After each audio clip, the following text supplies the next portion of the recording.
The whole art of clay pigeon shooting lies in the time. The trick is, when I say pull... No! Sorry. My fault. Should have warned you there. Weren't you ready? No, it's all right. You see, they go up jolly quickly, don't they? Do you want to go? No, I think I'll learn the shooting bit first. Can you reload that, Pamela? Oh, I don't know. They go in here, don't they? Shall I, miss? I'm perfectly capable, thank you very much. Well, we'll leave the reloading for a minute. You see, when I say pull... Morning, Hastings. Lovely day. Morning, General. Morning, ladies. Morning!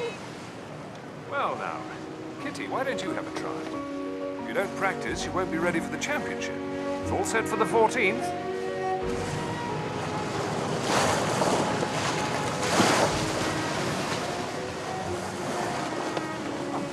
Morning, Mr. Russell.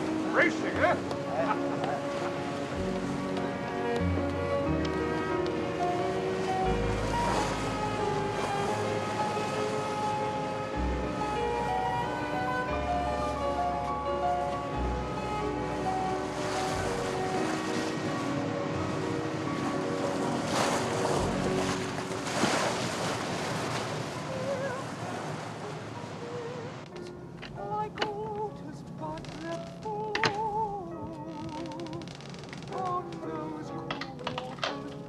Good morning, Mr. Poirot. Bonjour, Captain Fowler.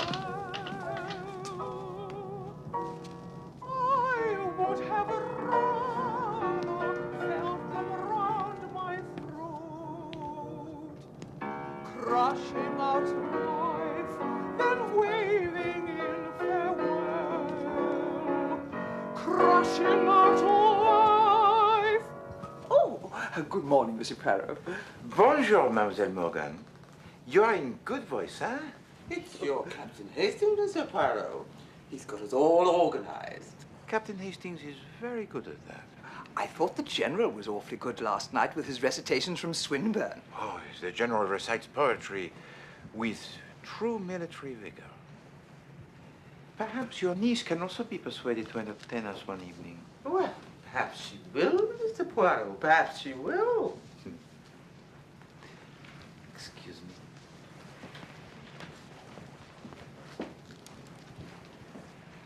Hands I love beside the Chalet-Moor. Don't ever lose all the charm you possess, your loveliness, darling, the way you say yes. Stay as sweet as you are, discreet as you are, you're divine, dear. John?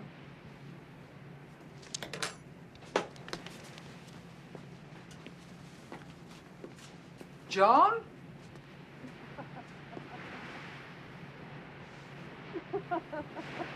Of course, the actual wound I got was ludicrously minor. I felt a complete fraud. I'm sure it wasn't minor. Oh, I assure you it was. Mind you, I was convinced I was going to die. But that's only because I'm a coward. Oh, John. Oh, good morning, General. Morning, Pepperton. Good morning, General Morning, Miss Fox. Henderson. Fine day. It'll bring it in. John? Oh. Good morning, Monsieur Poirot. Madame Clapperton? Have you seen John? Yes, he is on the foredeck, madame. Oh, shall I? Sit down, Monsieur Poirot. I didn't see you at dinner last night. No. It was just a shade choppy, of course. Well, no, I was... Fortunately, I am an excellent sailor. The one thing I must not do is overtire myself. I live so intensely, if you know what I mean, Monsieur Poirot. Oh, yes. As a matter of fact, I nearly wore myself out as a girl in the war. My hospital. You've heard about my hospital. Of course, I had nurses and matrons and that sort of thing, but I actually ran it. Your vitality is formidable, dear lady. You're so alive, Adeline, they say to me. But really, Monsieur Poirot, what would one be if one wasn't alive? Dead, madame.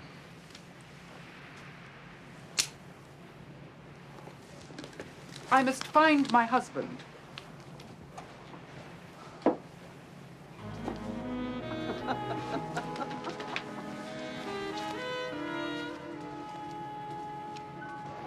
You won't find sharks in the Mediterranean. Oh, hello, my dear. I did find you a chair. Would you like it in or out? Are you going to be warm? I'd take a hatchet to that woman if I were her husband. Bonjour, monsieur. How's that? I knew a woman like that once in Hyderabad. Absolutely poisonous. In '87, that was. And did anyone take a hatchet to her? No. Last time I saw her, she was on her third husband.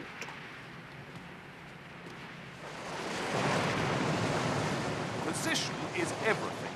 If you lose your balance, you could swing round and shoot a hole in the mast. Or worse. Colonel Clapperton? Colonel? Such a soldierly-looking man. Soldierly? He was in the Guards, wasn't he, General Forbes? Guards? Before the war, that fella was on the music hall stage. No. Fact. Music hall stage. War comes along, they start letting anyone in. Hun drops a stray bomb, pure good luck. He goes home with a flesh wound in the arm. How did he meet Mrs. Clapperton? Mrs. Clapperton? Lady Pardoe, she was then. Really? He got into her hospital somehow. Did it have anything to do with him being wounded, do you think? Oh, yes. He had to be wounded. You should get a bit of exercise, Miss Henderson. Does you no good sitting around thinking, you know? No, I know. Unfortunately, my religion forbids it at this time of year. Oh. Oh.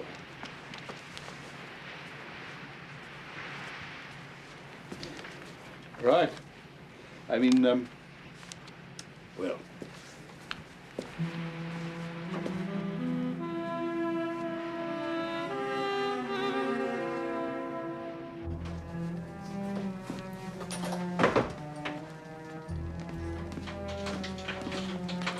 Adelaide. Oh, hello, Dermot. I've been trying to talk to you ever since you both came on board. I don't see that we've a lot to say to each other, have we? Oh, surely, after all,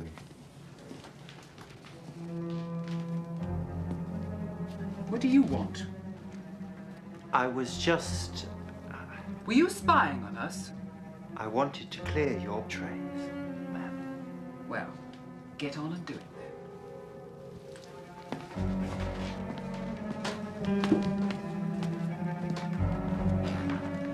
I am a happily married woman, General Forbes.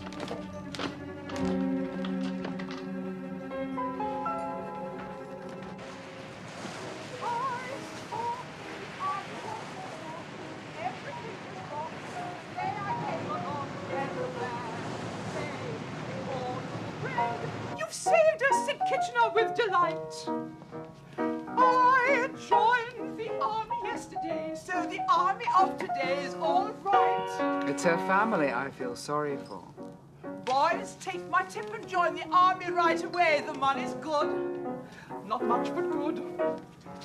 Who knows, perhaps you'll be a general someday. Remember, chaps? I said perhaps. Though we may have need of you, don't think any old stuff will do in the army. no soldier songs, I said. No Indian love lyrics. What does she sing? The army of today is all right, and the Kashmiri love song. You can't expect no better from civilians, sir. We're all civilians nowadays.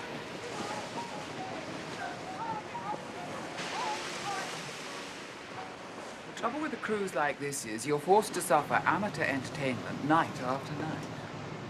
Oh, we rather enjoyed it, didn't we, Molly? What did you think, Colonel Clapperton? John would have been quite happy to sit and listen to that dreadful woman for hours. He has no taste at all as far as anything artistic goes. It's true. Mrs. Tolliver's artistic. That must be a great solace to you. We're really looking forward to seeing the museum in Alexandria tomorrow. John and I won't be going ashore. We never bother with antiquities. One must live in the present, don't you find? My house has nothing in it older than 3 years.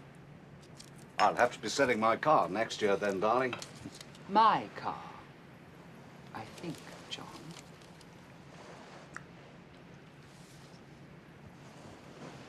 Certainly, my dear. Your car.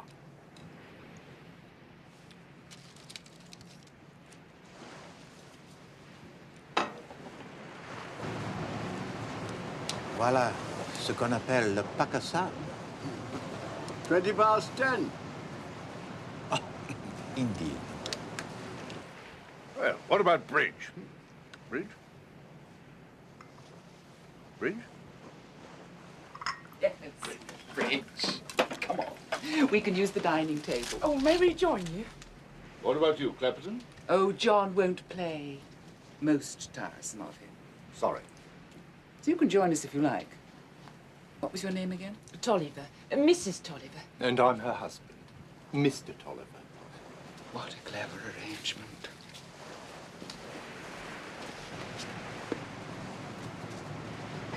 Kidnapping! You're coming with us. It's a kidnapping. Oh. A Clapperton napping. To the boat deck. Don't be foolish, John. You'll catch a chill. Not with us, he won't. We're hot stuff. Anyway, there's a moon.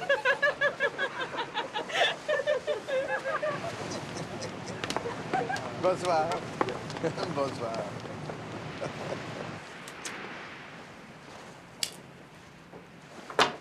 Do you ever go down on your knees and thank God you didn't have any children? Well, as a matter of fact, we did. 2. A little boy and a little girl. Oh, for heaven's sake, get on and deal.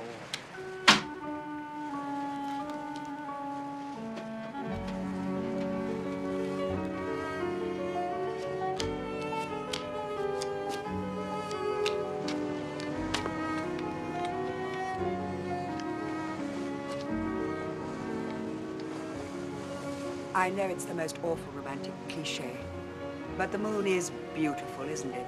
Certainement. It is like a giant œuf en cocotte. Monsieur Poirot. Honestly, I thought you said you could play. Mademoiselle, I want to ask your advice on a matter of the English language. I'm sure you don't need that. Oh, Mademoiselle is too amiable, eh? But no, just now, Madame Clapperton said that John won't play bridge. Is not can't play the usual term?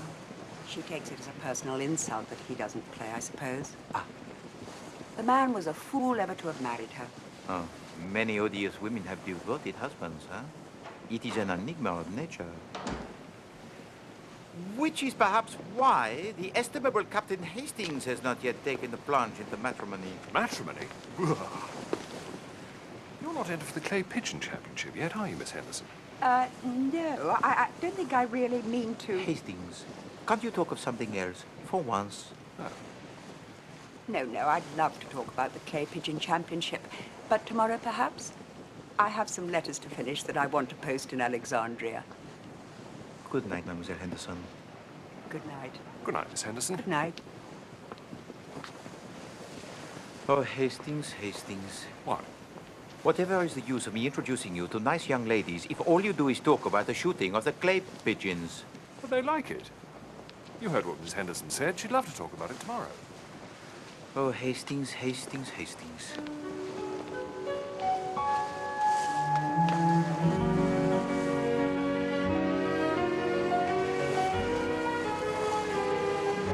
Now, pick a card. No, don't show me. Now, remember what the card is and put it back into the pack. That's good. Now, just a little shuffle.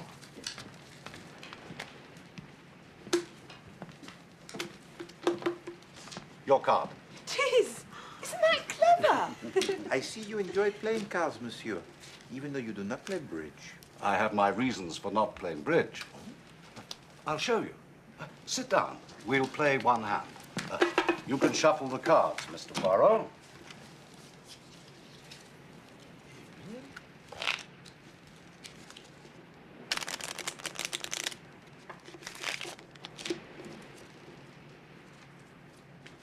Voilà.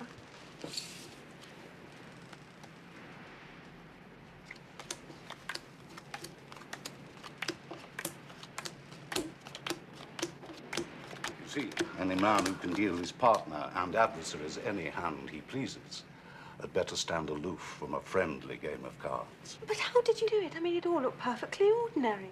Ah, the quickness of the hand deceives the eye. You could go on the stage with that, Colonel Clapperton. Yes, quite. Well, I hope I haven't bored you with my little demonstration.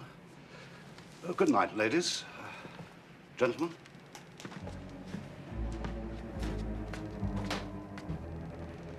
Did I say something wrong? I don't know, Hastings. I really don't know.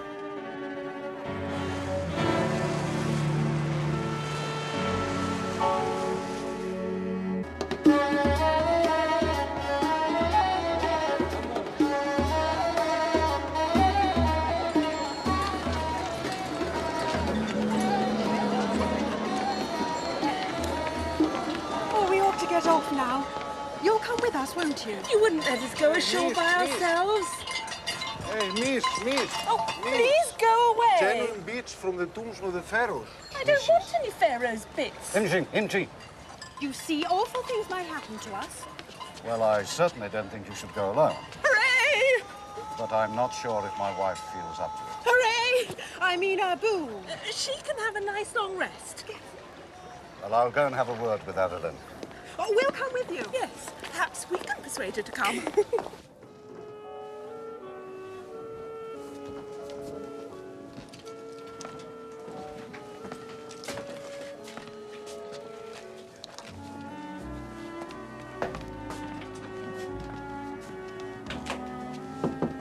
Who's that? Adeline, my dear, it's Dawn. The door's locked. I don't want to be disturbed by the stewards. Bonjour, ladies. We're trying to get him to ourselves for the day. Lure him into the souk. Cajole him into the Casbah.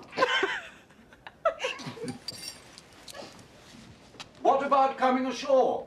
Certainly not. I've had a very bad night. I have to stay in bed most of the day.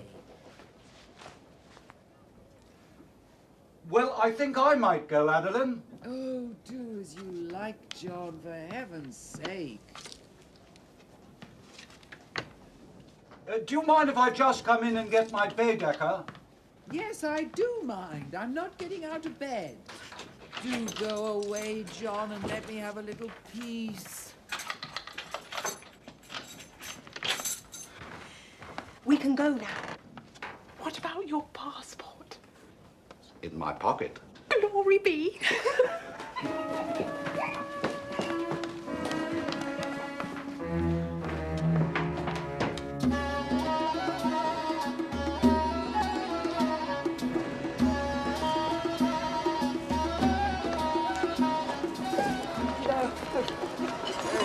Miss. No, please, I really must go.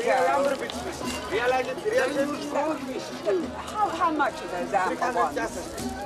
No, that's far too much. Mine 200, miss. 150, missus. Oh, very well. Look, I'll take the amber ones. But after that, I really must go.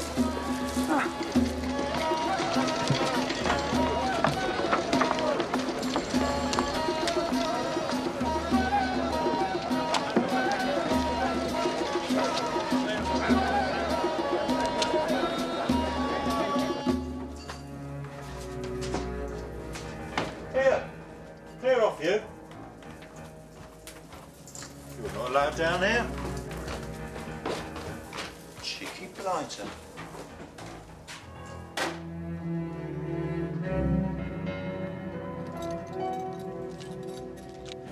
Ah, Hastings, are you ready to go? All set. Going ashore, General Forbes? Well, yes, very probably. I'll see you. See you later. I think we ought to avoid the usual sort of tourist thing as much as we can, Poirot. Good, good. I am absolutely in your hands, Hastings.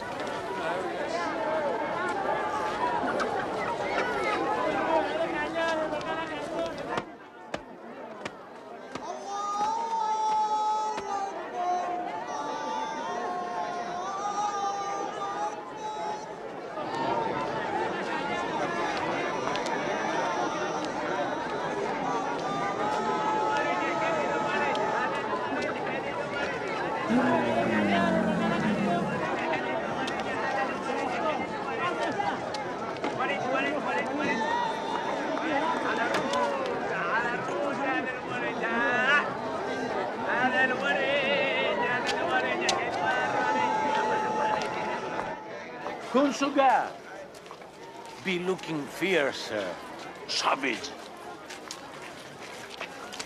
No, Hastings. Now you look merely constipated. It's all very well for you. This camel's jolly uncomfortable for sitting on. It's sharp. Good morning, Monsieur Poirot.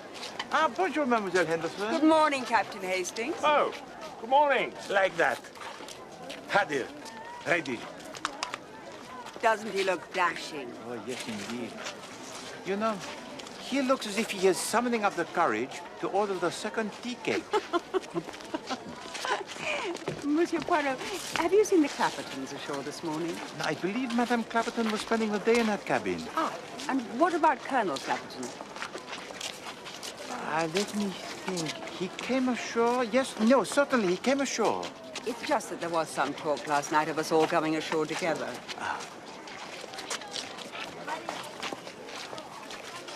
Monsieur Poirot. Yes, mademoiselle. Was Colonel Clapperton alone when he came ashore? Was he alone? Let me think. Maybe someone was with him. Miss Mooney and Miss Cregan, perhaps?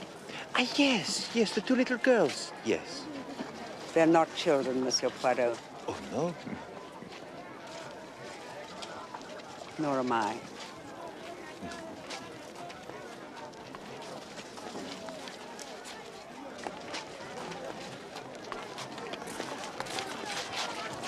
Ah. Very good, Hawaga.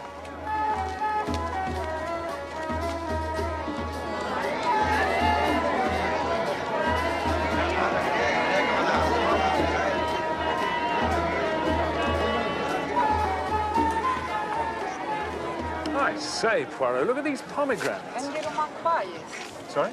The manquoyes, Dada. I don't think they like you to touch the fruit, Captain Hastings. Oh, sorry. Monsieur and Madame Tolliver, what a pleasant surprise. Are you alone? Oh, quite alone, yes. Oh, that nice General Forbes joined us for a while, but he had to rush back. He wasn't feeling at all the thing. Jippy tummy, I dare say. Oliver. Now, we were just about to take some lunch. Would you care to join us? Lunch? In a native place, you mean? I say. Well, why not, Molly? Let's give it a go. Count me out, Poirot. I think I'd better be getting back to the ship. Oh, must you desert us, Hastings? One or two things to catch up on, you know. Very well. Monsieur and Madame Tolliver and I will see you back on board ship late afternoon. Please.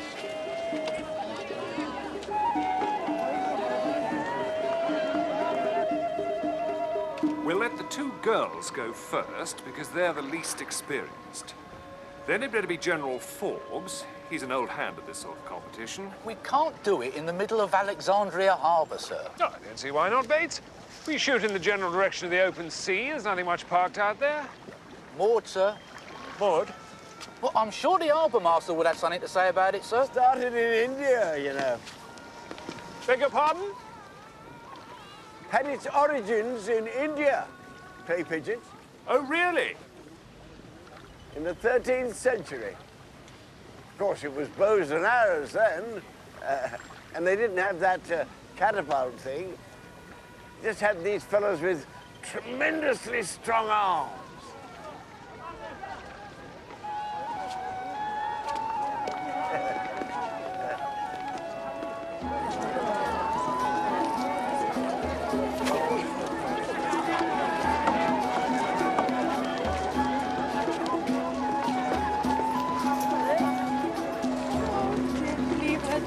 I think so.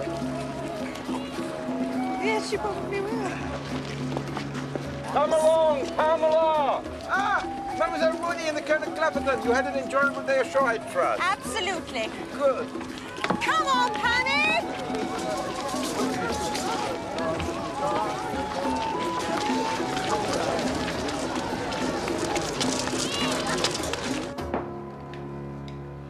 I'll see you at dinner, perhaps. I hope so.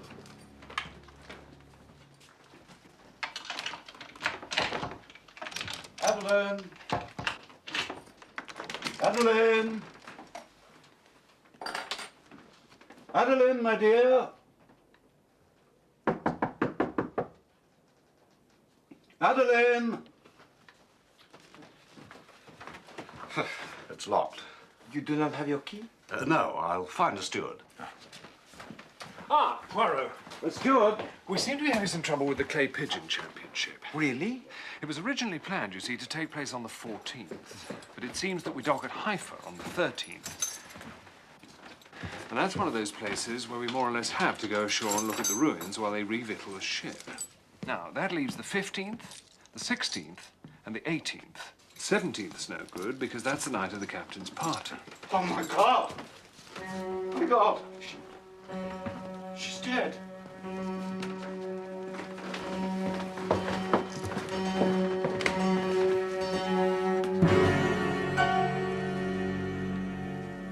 Fetch the captain, mon ami.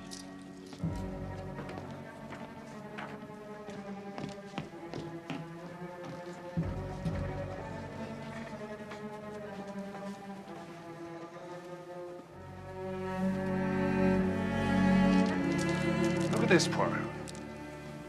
One of the souvenir sellers must have dropped it. That devils.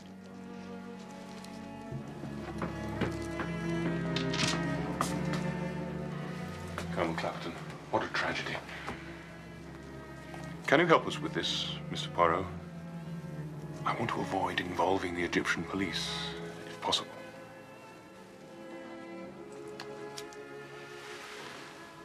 Yes, Captain. Perhaps I can.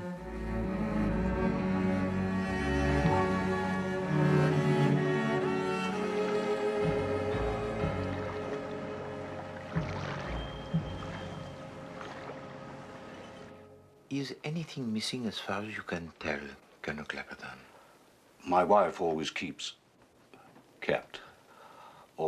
some cash in the second drawer of the dressing table. It seems to have gone. How much was that? Between 20 and 30 pounds. Anything else? Jewels. There weren't very many. Most of them were in the captain's safe. Well, perhaps you could let us have a description of them? Well, I'll try. I don't know if I can remember them very exactly. No. I know the headband thing she was wearing last night has gone.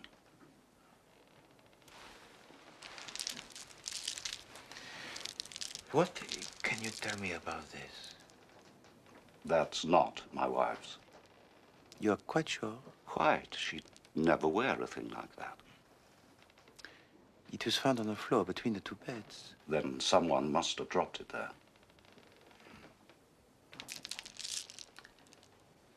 Would you say that your wife had any enemies? Certainly not. Colonel Clapperton, you have been most helpful. Thank you very much.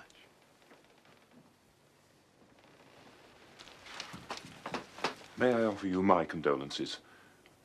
If there's anything we can do, Colonel. Thank you, Captain. But there's nothing. Nothing can bring Adeline back again.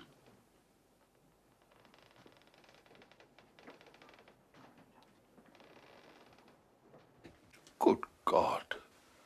Murdered, General Forbes. Good God above.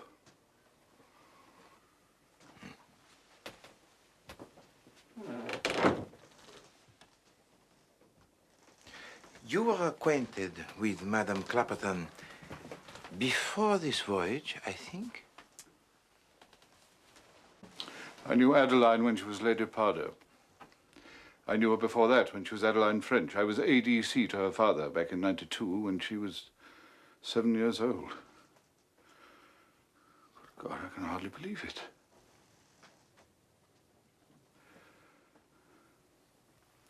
I was in love with her for years.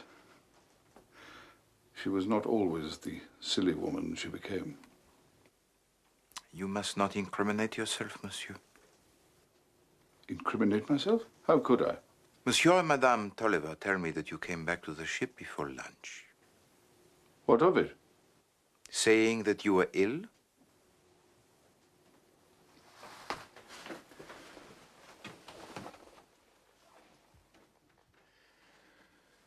No. All right, no. I came back to talk to Adeline. I hadn't seen her for 17 years. Not since the war, just after Poirot died. I thought there might be a chance for me then. But I didn't. I mean, she was in mourning. Of course, that didn't deter a man like Clapperton. You came back to the ship to talk to Madame Clapperton. Yes? Tell me what happened when you got back to the ship. Well, nothing happened. I went to her cabin and knocked, but she didn't reply. So I went back to mine and had a nap.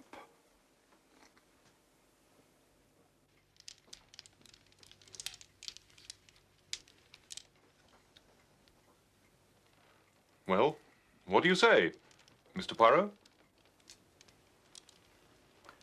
One cannot hurry the little grey cells, Captain. You rounded up the souvenir wallet, yeah? Yes. Actually, one of them identified Miss Henderson as having bought an amber necklace. Really? Come in. Yes, Bates. I've carried out my examination of the body, sir. And? The deceased died from a knife wound to the upper thorax, sir. Good God, Bates, we can all see that for ourselves. I'm sorry, sir, but I've only got my first aid book, haven't I? At what time did she die, Monsieur Bates? Oh, it's difficult to say, sir. What with the weather being so warm and... Never mind about that, Bates. What we want to know is, what time was Mrs. Clapperton killed? About 10 o'clock this morning, sir. 10, eh? Give or take an hour or two, sir. Oh, dear God.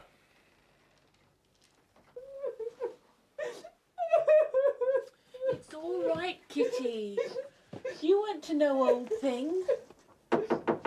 Who is it? It is I, Hercule Poirot. All right, Kitty. Oh, hello, Monsieur Poirot. Bonsoir, Mademoiselle Craven. May I come in for a minute, please? Well... Oh, I only have one question. No, it's just that Kitty's making such a blessed racket. Oh, dear, dear. She blames herself, you see. Well, and me. But how can she blame herself? Well, we did say some pretty dreadful things about her. My dear Mademoiselle Cragen, if everyone on board who had said unpleasant things about Madame Clapperton were to make as much noise as your friend, this vessel would become a danger to shipping. There! You hear that, little girl? Oh. What was the one question? Oh, it is quite simple, really. You both left the ship this morning at 9:30 with the Colonel Clapperton, yes? You know we did. You saw us. Precisement. So please tell me, was Colonel Clapperton with you for the whole day until you got back to the ship at 4 o'clock this afternoon? Yes, absolutely. Every minute of the day. He doesn't think. Oh, no. Every minute of the day, you say? Absolutely. Well... Yes? Well, we went to a cafe for some tea at about 12. And he, Colonel Clapperton, that is, well, he went to the You know, for a couple of minutes. Ah, I understand. But just for a couple of minutes, you say? Well, one doesn't time it.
Oh, no, you don't. You've got one or two questions to answer, my lad, unless I'm very much mistaken.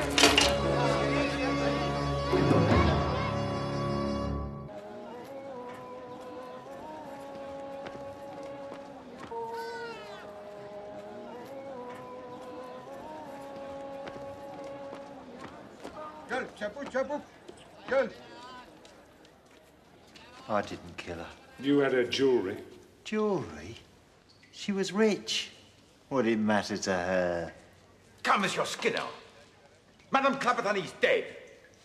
You are caught red-handed by my colleague, Captain Hastings, trying to sell the jewelry of Madame Clapperton. You admit that you let yourself into her cabinet. She was dead already. I shouldn't have took it. Not when I saw she was dead. I'd known it'd be trouble.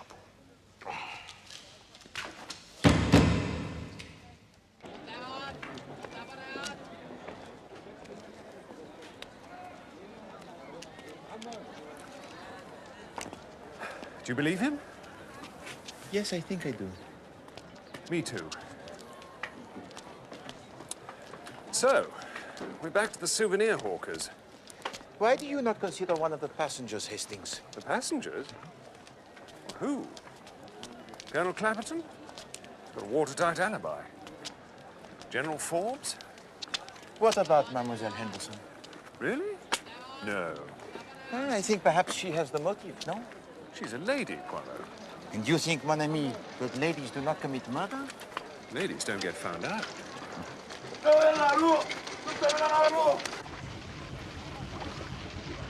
Madame Clapperton had been dead for at least 5 hours when she was found. A small amount of money and some jewelry had been taken. A string of beads was on the floor near to her bed. The door was locked and the key missing. And the hatch which gives onto the deck was open. What are you driving at, Poirot? Madame Clapperton had locked the door from the inside. We actually heard her say so herself. If Mrs. Clapperton could lock the door, she could unlock it too, I suppose. Precisely. Which leads us to the inescapable conclusion that Madame Clapperton unlocked the door and let in the murderer.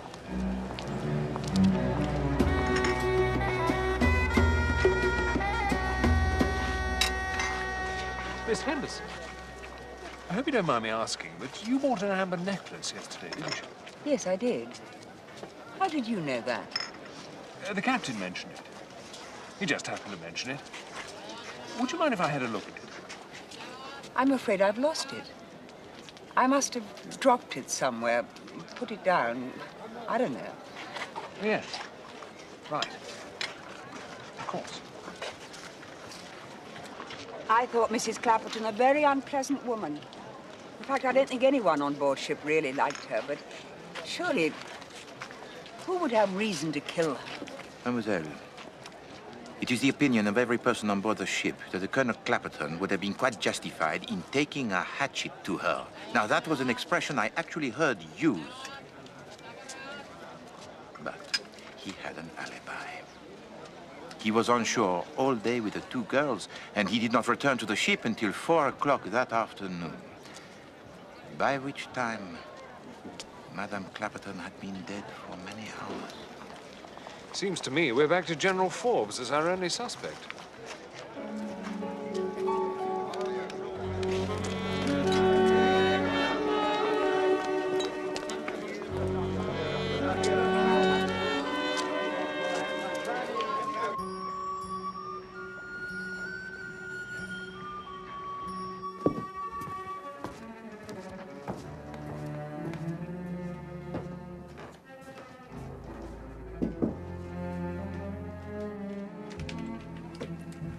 Bonsoir, Mademoiselle Morgan.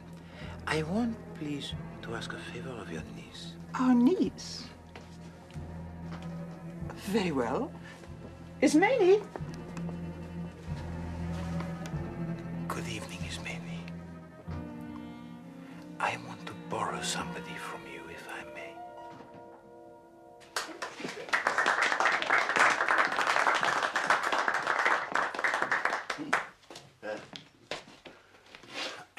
Ladies and gentlemen, tonight I shall offer you a garland from our national poet, Mr. Rudyard Kipling. Starting with the ladies. I've taken me fun where I've found it. I've roved and I've ranged in me time. I've had me picking of sweethearts, and 4 of the lot was prime. One was a half-caste widow. One was a woman from Prome. One was the wife of a Jebediah Sice. And one is a girl at home. Now, pardon me, Mr. Russell. Oh, that's all right. Now, I aren't no hand with the ladies. I'm sorry. I have to make an announcement. If you would be good enough to sit down, sir. You come and join us, Mr. Russell. Ladies and gentlemen, you all know what a tragedy occurred yesterday.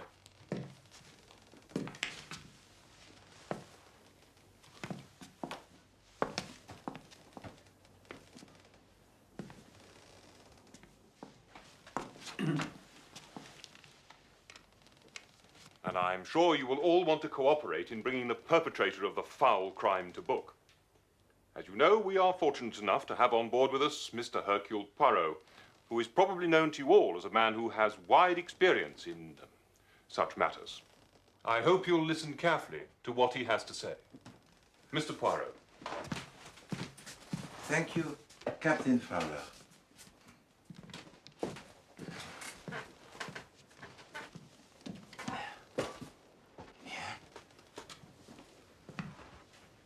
Mesdames, Messieurs, what I am about to do may surprise you a little. It may occur to you that I am eccentric, perhaps mad. Ah, you may say, the little Belgian detective is taking leave of his rocker, huh? But I can assure you, behind my madness is, as you English say, method.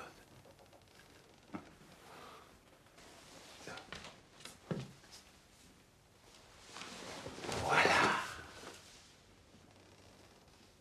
A suitcase. How uninteresting. Nothing is less interesting than a suitcase, yes?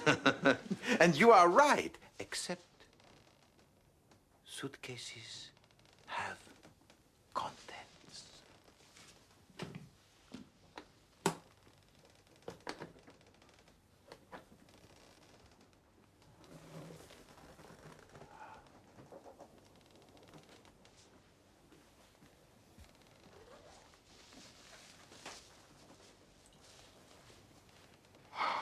It's a doll. Yes, a doll. Except this doll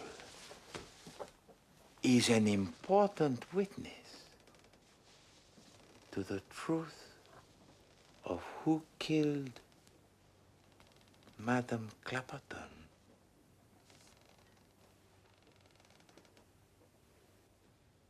But how is it this doll can tell us what it knows, huh? But this is a doll that can speak.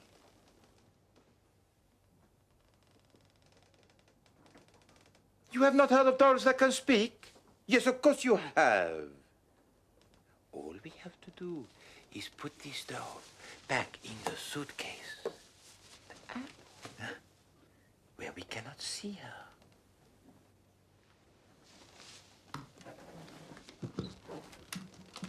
She does not like to be seen, this little lady.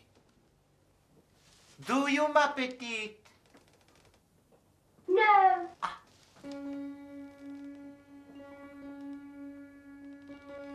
Now, can you tell us anything about the death of Madame Clapperton? What is it, John? Door's locked. The door's locked. Don't want to be disturbed by the stewards. I don't want to be disturbed by the stewards.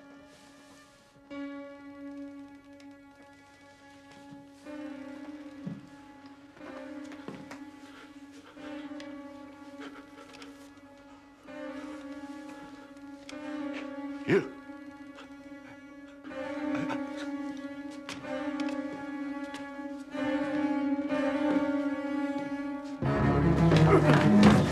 Stop it! Stop it!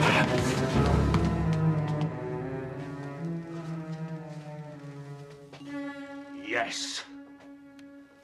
Take him to my quarters.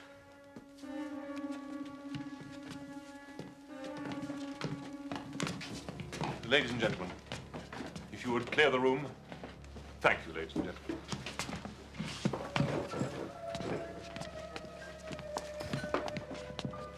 Did I do it right, Mr. Poirot? Oh, yes. Ma petite.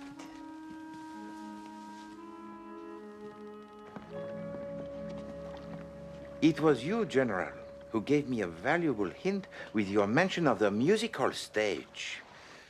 I puzzle, huh? I think. And then, the evening before the crime, Colonel Clapperton pretended to give himself away. He wanted us to believe that he was a conjurer, because then it would never occur to us that he was, in fact, a ventriloquist. And that's what he did when you heard him talking to Mrs. Clapperton through her cabin door. Precisement. And by then, she was already dead. Excuse me.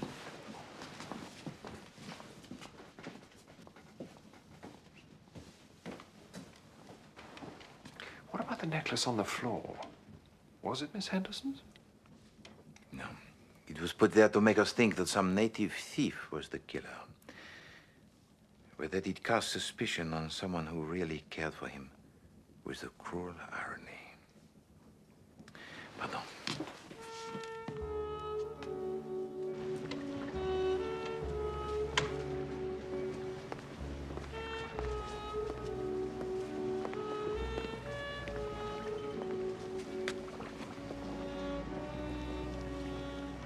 I am sorry, mademoiselle. He didn't do it for me. It was those girls' youth. It made him feel his slavery. He wanted to be free before it was too late. We all have such dreams. When did you guess it was him? His self-control was too perfect. No matter how galling was the conduct of his wife, it never seemed to touch him. That either meant that he was so used to it that it no longer stung, or else he knew his bondage would soon be over. It was a cruel, dirty trick you played, Monsieur Poirot. I do not approve of murder. Mademoiselle,